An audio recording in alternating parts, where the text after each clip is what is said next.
Welcome to Three Count Commentaries. This is your host, MagMongoSlade. We're going to be talking about NWA, both Power and USA, from the week of January the 18th, 2022. All right, so this was the second week of NWA USA, which we'll go through first, and then we'll go through NWA Power. I'm getting a kind of a feel for NWA USA, and it's feeling almost like a skippable show. Like you don't necessarily need to watch it, but it's still some interesting things that's happening on it. Like I said, we'll give it 3 or 4 weeks. This is only the second, so let's go through it. Homicide is on this show, and he's in the finals. He's already in the fatal 4-way for the junior heavyweight title. And he said that in the past, he didn't care about titles, but wants the junior heavyweight title because of the history behind it and all the great legends that have held it before. Now he's going to give 187% in order to win this title. I like how cute that was. I'm going to give 187%. All right, Tim Storm is there. He's the managing director of the NWA USA. Says that this doesn't mean that he's done wrestling, just that he is now going to be the guy in charge of this show, and that he has a vision. And his vision of this show is that it should be faster and more athletic. You know, all the stuff they already explained about NWA USA. Black G's, short as he is, Jesus Christ, he's probably the only guy on planet Earth that made Jonathan Gresham look like Andre the motherfucking Giant. And he's out here and he's talking about how the first signing of his thing, I don't remember what it's called, should be in the main event, even though he kind of will be in the main event. All Day Marche Rocket or something like that. It was ridiculous. Tim Storm was disrespected by this troll who showed up and interrupted him. But then, as he's cutting into Black G's for interrupting, here comes Raven. Raven is here. And Raven says that he feels like he is far more qualified than Tim Storm. He called Tim Storm a buffoon who knows nothing about wrestling, and said that he should be running NWA USA, not Tim Storm. Leave it to Raven to call a guy a buffoon. I love Raven. I will give this show more runs if Raven's going to be on it. Raven's my guy, man. I love Raven. First match, Arya Davari versus Spade. Arya Davari wins with the use of a magic carpet. No, I did not. I did not misspeak. Arya Davari, who is Arab, had a magic carpet where he jumped off the top rope and put the magic carpet like he was flying on it, like Aladdin, and splashed him from the top rope using a magic carpet. I can't imagine if they would have done that on a Monday or a Friday or even a Wednesday. If they'd have got away with that. Even if it's his idea, I cannot imagine a magic carpet being used in a wrestling match by an Arab man. It is what it is. It is what it is. Just, I noticed it. Natalia Markova was upset at Valentine because she was asking her question. So she grabbed Valentine by the hair and told her to mind her business. Once again, Natalia Markova looks like something that you get out of a Mattel box. It's awful. Ricky Morton says that he's getting ready to step aside. So his son, Kiera, I thought it was his grandson, but it's only his son, is going to take up the mantle now. So he's going to start winding down his career. Then Kerry Morton showed up and said that he's learned a lot about the business, that you only get out what you put in, and that his time is now. And then they're both interrupted by George South, who is mad that Ricky Morton didn't come out there and help him as he was being bullied by the Fixers the previous week.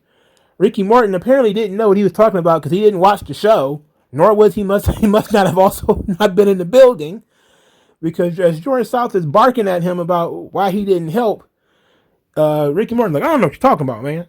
I have no idea what you're talking about, man. And he walks off. Oh boy. It was hilarious.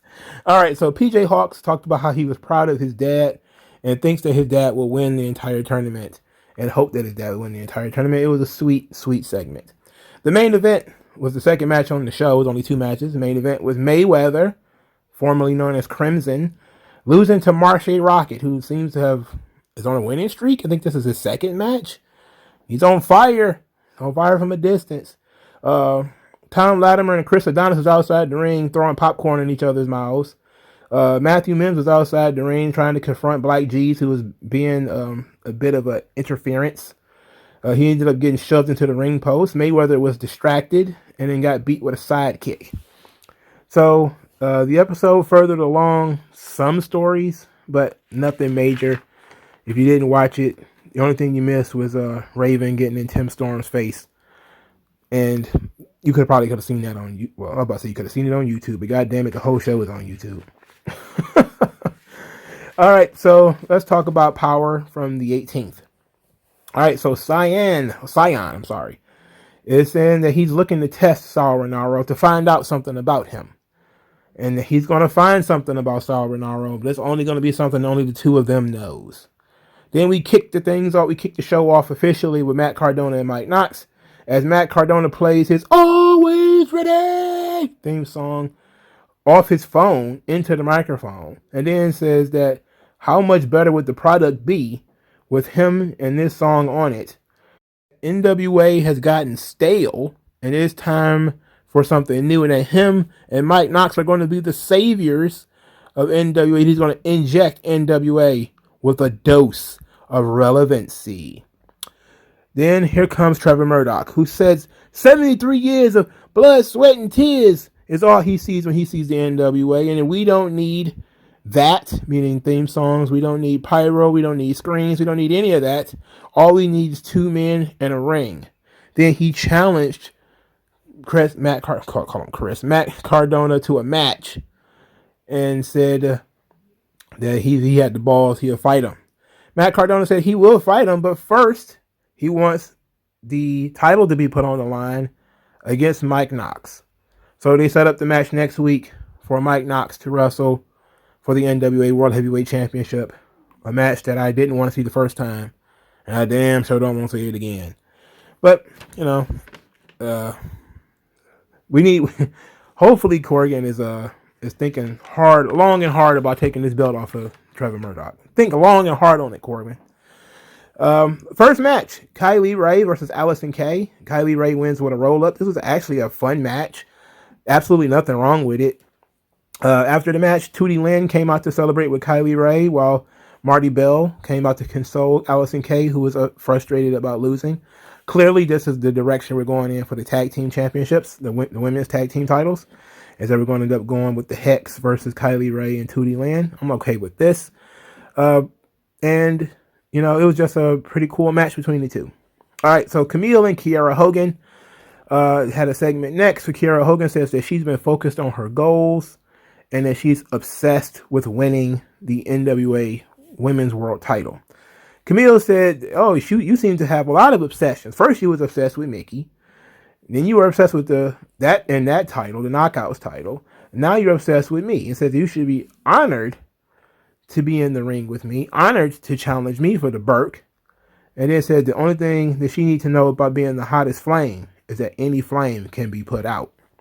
I was like, all right, this is Camille, who is still fairly green, and Kiera Hogan, who is also not really that well integrated into being a top star.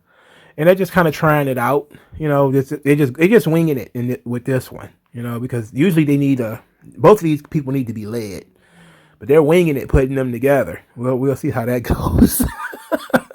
We'll see how that turns out. So the Dirty Sexy Boys are out here, and Fandango has a cigarette, but he says it's not for smoking, it's for licking. I don't know what the hell was going on. They got interrupted by a group named the Ill Begotten, to where they got into an argument and said that any 3 members of the Ill Begotten should fight the Dirty Sexy Boys, because it's unfair if it was 2-on-2. It has to be 3-on-2. They said, any 2 members of the Ill Begotten, any 3 members really of the Ill Begotten. They said yes. So later that match, the Dirty Sexy Boys, JTG and Fandango, who's now going by Dirty Dango, wrestled the Ill Begotten, and 2 members of the Ill Begotten was replaced with the Fixers. They were noted honorary members of the Ill Begotten, which was pretty funny, a pretty funny joke.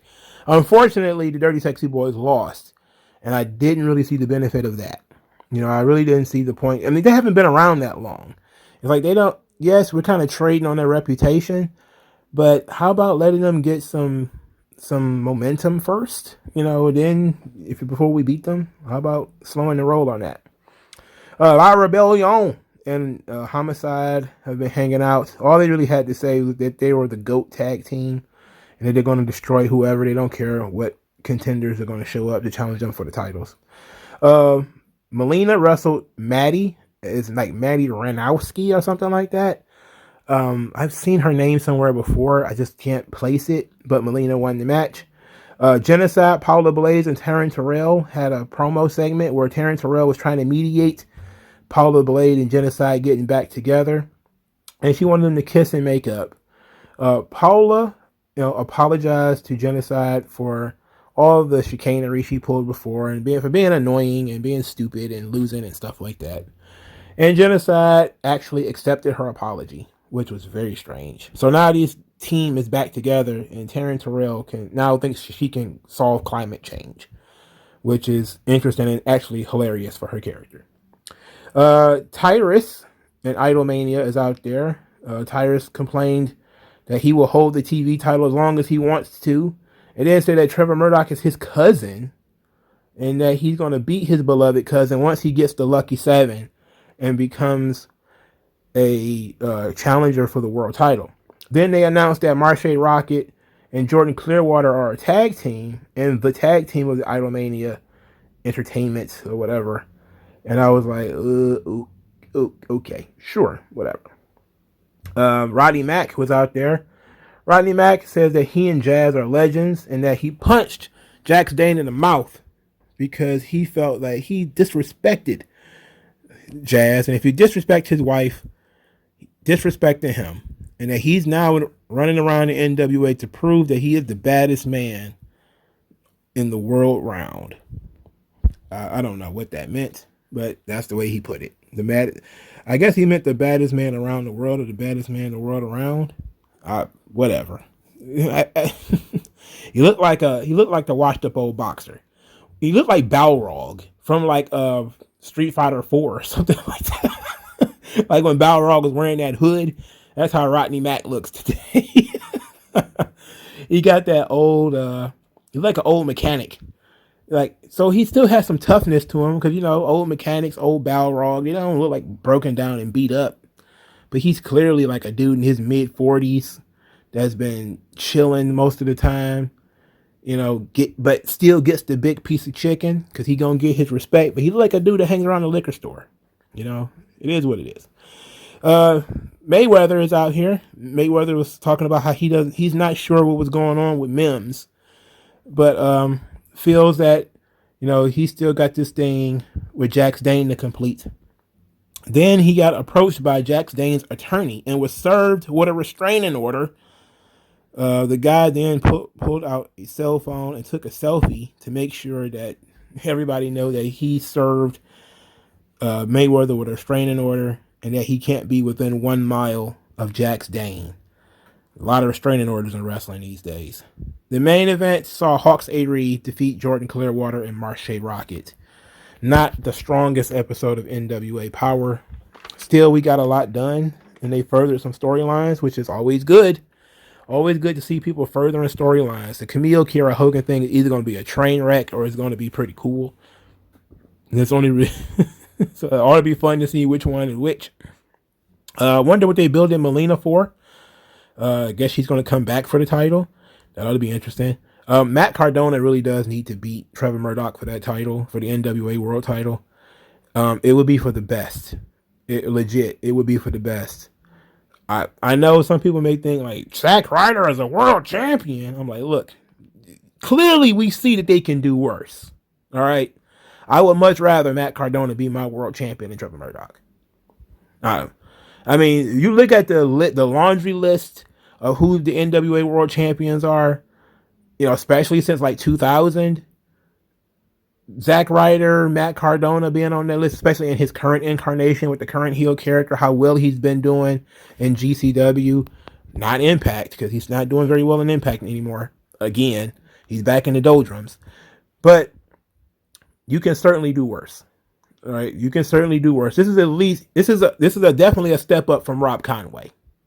And it's a different world where this kind of guy, because Zack Ryder, I keep calling him Zack Ryder, because Matt Cardona has such an increased profile due to his GCW stuff and him being on Impact, you definitely can use him being world champion. He, with the YouTube stuff that he does and his podcast and everything, he can really be a great ambassador for the NWA. And he seems to be one of the top guys in independent wrestling right now. You can definitely do worse. I would go ahead and give the belt to Cardona, but I'm pretty sure they probably won't.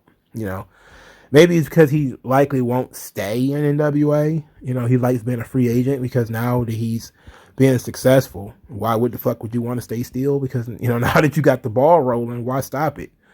But they could really do wonders. And maybe even have NWA title defended at GCW shows. That would rule. That would be an interesting twist. Because he would go from Deathmatch King to Pro Wrestling King. And that could be fun. But I don't know. I don't know what Billy Corgan is thinking. I didn't know what he was thinking about doing the whole thing with Trevor Murdoch. I didn't know what the fuck he was thinking about that. But we'll see. Anyway, the shows were fine. Just fine. Nothing tremendous. Nothing to write home about. But let me know what you guys think. Like, share, and subscribe. I'll talk to you guys later. Peace out.